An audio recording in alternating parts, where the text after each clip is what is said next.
बेळगाव गोवा राष्ट्रीय महामार्गाचेर आनमोड या भागात रस्त्याचे सायडीक गोव्यातून कचरो हाडून टाकपाचे प्रकार हे वाडिल्ले आसात।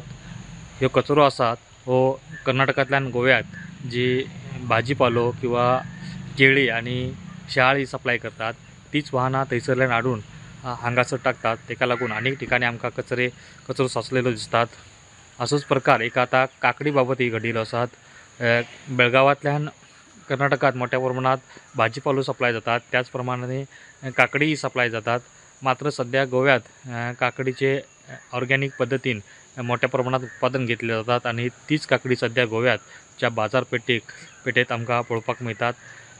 मात्र कर्नाटकांतल्यान जी काकडी व्हरलेली विकपा खातीर ती थंय विक्री जावना, हेज्या खातीर काही व्यापाऱ्यांनी ती हाडून आनमोड हांगासरल्याच पाटला ह्या रस्त्याचेर टाकिल्ली आसात आणि त्या ठिकाणी ते पळोवन लोकांकांही आश्चर्याचो धक्को बसिल्लो आसा। एवढ्या मोठ्या प्रमाणात हांगासर काकडी टाकून हे व्यापारी केल्ले आसात।